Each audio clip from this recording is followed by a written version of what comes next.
Garden. Hey everybody, how you doing? Are you guys ready to have a Baobab blast? Woo! I can. What about you? Welcome to Vacation Bible School and welcome to Africa. My name is Rhino and this is my friend Harley the Hyena. Hi! We're so glad you could join us for Baobab Blast, God's great get-together. You're gonna have a good time. You're gonna have a good time. You're gonna have a good time. You're gonna have a good time. Everybody's gonna have a good time.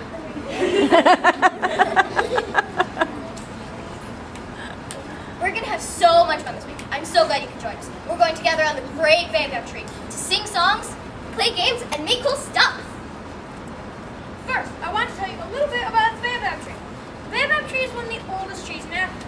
Some date back to the birth of Jesus. The Baobab tree is so big and so welcoming that animals of every kind make their home around it. Not just animals gather on the Baobab tree. Whole communities in Africa gather around, even just living near the base of the tree, for water, good fruit, and fragrant flowers it produces. Oh wait, what, Harley? How do you know so much about the Baobab tree? Well, Ryan, legend has it that God gave the hyena the job of planting the Baobab. What's so funny? That explains everything. What's that supposed to mean?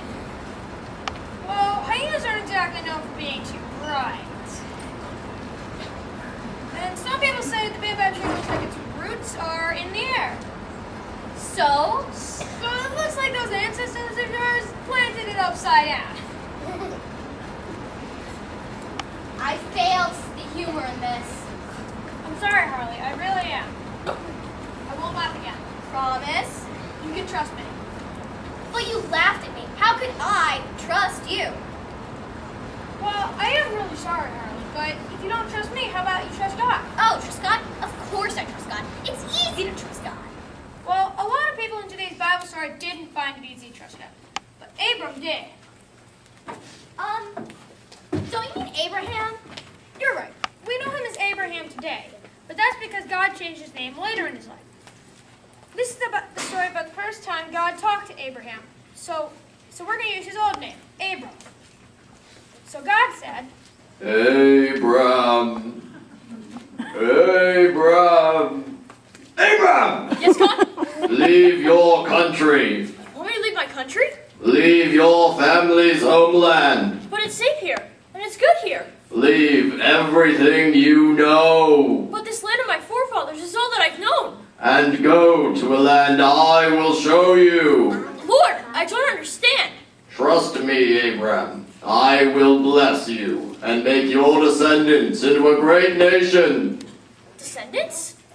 I'm going to have children. And grandchildren. Wait until I tell Sarai. Really? That's what God said? Wow, what a real story. can't go home yet. It's not over. Off we go. Actually, Abram was around 75 years old at that point. Ah, gotcha.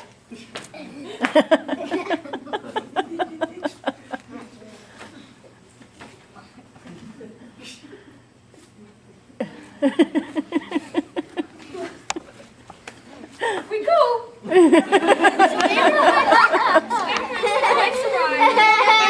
Tell them what God had said. Oh, Sarai, look at that one. Aren't the triplets simply precious? Sarai, the Lord has spoken to me. I commanded that we leave this place. Leave here? But this has always been our home. Where would we go? To be completely honest, I don't know. But I trust that God will guide our way. This is madness. Who knows what's out there for you to stumble upon? You could get lost in sandstorms. There could be robbers, or worse, murderers. There could be no cell phone reception.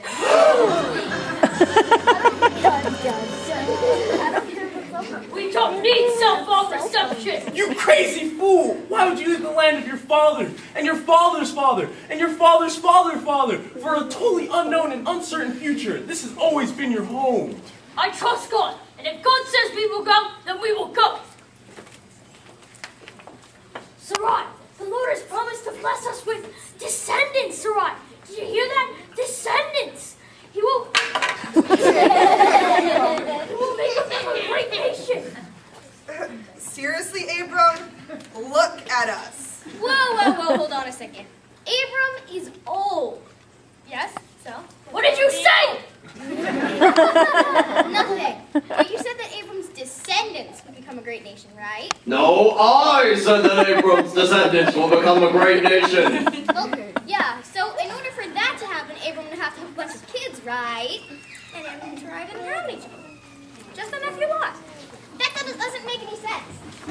Hold on. A nation is a lot of people.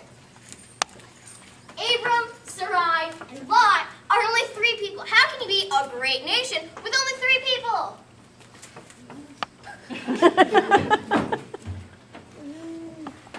Well, Abram trusted God. And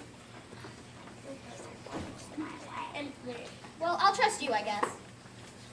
Okay, I guess since your Uncle Abram trusts God, and since we trust Uncle Abram, then... We should trust God too. so Abram, Sarai, and Lot left their home and went to the land where God showed them. Goodbye. Bye. The land of Canaan.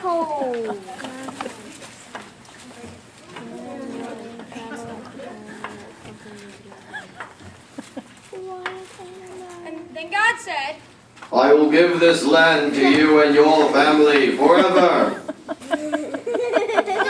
Whoa, hold on a second. This is getting ridiculous. How can God give land to Abram's family when there are already people living there? Plus, Abram doesn't even have any kids yet. 0, zip, nada, none. Am I the only one concerned about this? Wait, I have an idea. Maybe I'm going to be the start of the great nation. I mean, being Abram's nephew is sort of like being his kid. I get what you're saying, Lot, but that's not what God promised. Aww. God promised that Abram's descendants would become a great nation, and Abram trusted God. So, what happens next? When they arrived in Canaan, Abram built an altar to the Lord.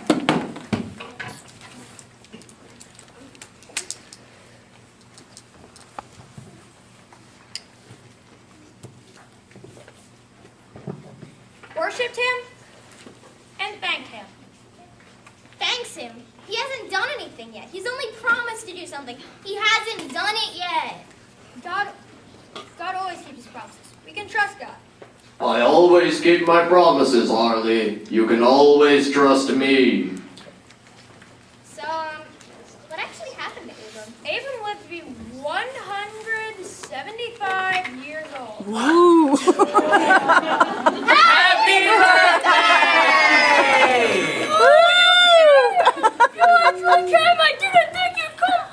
Oh, look, there's my son Isaac, and there's Ishmael, and the rest of my sons, and there's my grandchildren, and my great-grandchildren.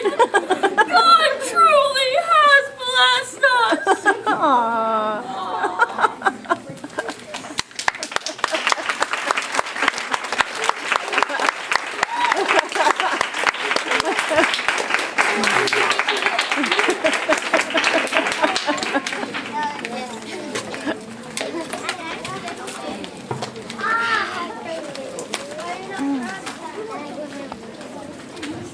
So God really did make Abram's descendants a great nation. Abram really had to trust God when their journey began.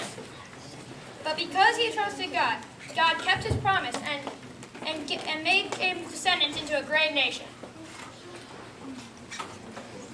And God also blessed him with grandchildren, and great-grandchildren, and great-great-grandchildren, and great-great-great-grandchildren, and great-great-great-grandchildren, and great-great... And God changed his name to Abraham, which means father of many. If Abram can trust God, we can too. Yeah, like when we're making a tough decision. Or when we're having trouble with a friend at school. We can always trust God to help us figure out what to do. That reminds me of our Bible memory verse. Let the Lord lead you and trust God to help. Boy, that's a mouthful. Let's learn it together. Let the Lord lead you. Let the Lord lead you And trust God to help. and trust God to help. Let the Lord lead you. Let the Lord lead you And trust God to help. and trust God to help. See, that wasn't so bad.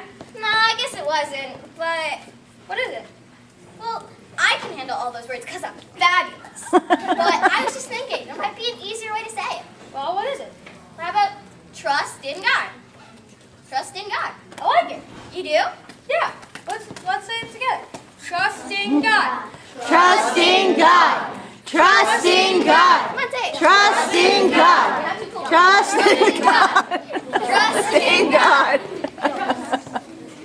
You know what, Ryan? If Abram became Abraham after trusting God, then maybe I should have a new name too. What is it? Well, maybe I should change my name from Harley to Harleyham. Harleyham. Nice. Thanks, Ryan. Have a good time, everybody. Bye. Bye.